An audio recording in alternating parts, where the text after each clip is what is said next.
ई शिक्षकोश profile update video में आपका स्वागत है। शिक्षकों के प्रश्नों और समस्याओं का समाधान करने के लिए ये एक आधिकारिक डिजिटल गाइड है।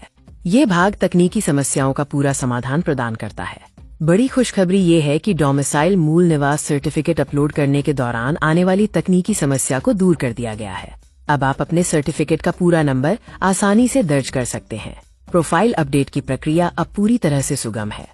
कृपया समय पर अपना वेरिफिकेशन सत्यापन सुनिश्चित करें। प्रोफाइल अपडेट करने की 8 चरणों वाली प्रक्रिया यहाँ दी गई है। सबसे पहले पोर्टल पर लॉगिन करें और टीचर शिक्षक विकल्प को चुनें। इसके बाद मेन्यू पर क्लिक करें, टीचर रजिस्ट्रेशन को चुनें और फिर एडिट प्रोफाइल पर दबाएं। अपने मोबाइल नंबर, वैवाहिक स्थिति और पते की जांच करें और आवश्यकता अनुसार बदलाव करें। अपना डोमिसाइल सर्टिफिकेट अपलोड करें। घोषणा डिक्लेरेशन वाले चेकबॉक्स पर टिक करें और अंत में सबमिट बटन पर क्लिक करें। आइए दस्तावेज अपलोड करने के तकनीकी नियमों की समीक्षा करें। फाइल का अधिकतम आकार साइज 200 किलोबाइट्स होना चाहिए। केवल पीडीएफ फाइलें ही मान्य हैं, जेपीईजी पीएनजी की अनुमति नहीं है। पूरा सर्टिफिकेट नंबर दर्ज करना अनिवार्य है। केवल वैध और स्पष्ट दस्तावेज ही अपलोड करें, क्योंकि गलत जानकारी देने पर विभागीय कार्रवाई की जा सकती है। पते के सही वर्गीकरण को समझें। स्थायी पता बनाम पत्राचार का पता। स्थायी पता वो होता है जहाँ के आप मूल निवासी हैं और ये आमतौर पर जीवन भर नहीं बदलता है। डोमिसाइल सर्टिफिकेट यहीं अपलोड किया जाना चाहिए। पत्राचार कॉरेस्पॉन्डेंस का पता वो है जहाँ आप वर्तमान में रह रहे हैं और ये आपकी पोस्टिंग या कार्यस्थल के आधार पर बदल सकता है। यदि दोनों पते समान हैं, तो सेम एज परमानेंट एड्रेस का विकल्प चुनें। विवाहित महिला शिक्षकों के लिए डोमिसाइल का नियम पति के पते पर नहीं, बल्कि पिता के पते पर आधारित होता है।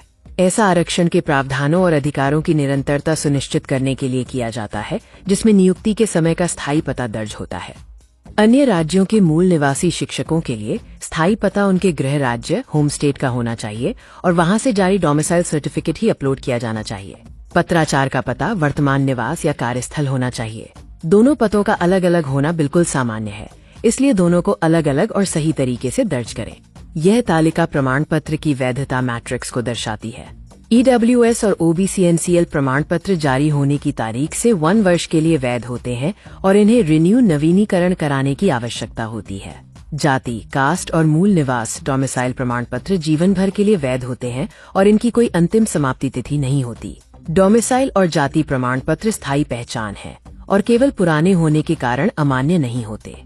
यदि आपके पास एक वैध डोमिसाइल सर्टिफिकेट है जिसके विवरण नियुक्ति के समय की जानकारी से मेल खाते हैं, तो ये पूरी तरह से मान्य है।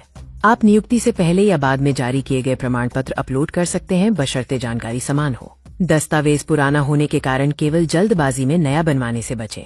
यदि कोई गलती हो जाए तो चिंता न करें। इस प्रक्रिया में शिक्षक द्वारा प्रोफाइल सबमिट करना, फिर BEO DPO द्वारा समीक्षा करना शामिल है। यदि कोई त्रुटि पाई जाती है तो इसे सुधार के लिए वापस पोर्टल पर भेज दिया जाता है। अगर कुछ भी गलत पाया जाता है तो अधिकारी जांच करेंगे और आवेदन को सुधार के लिए आपके पोर्टल पर वापस भेज देंगे। ई शिक्षकोश प्रोफाइल के 2 सुनहरे नियम हैं: मूल स्थान का नियम, रूल ऑफ ऑरिजिन, और नवीनता पर सटीकता, एक्यूरेसी ओवर रीसेंसी। डोमिसाइल इस बात का प्रमाण है कि आप मूल रूप से कहां से हैं, न कि इस बात का कि आप आज कहां हैं। एक पुराना लेकिन सटीक दस्तावेज हमेशा नए लेकिन त्रुटिपूर्ण दस्तावेज से बेहतर होता है। सही जानकारी ही डोमिसाइल प्रमाण पत्र की वैधता की एकमात्र कसौटी है, क्योंकि इसकी कोई समाप्ति तिथि नहीं होती। यह गाइड शिक्षकों की सुविधा और सामान्य जानकारी के लिए तैयार की गई है। भविष्य में विभाग की ओर से आने वाला कोई भी नया निर्देश ही अंतिम रूप से मान्य होगा। धन्यवाद। इस तरह की और भी महत्वपूर्ण जानकारियों के लिए लर्न विद PK पंकज से जुड़े रहें।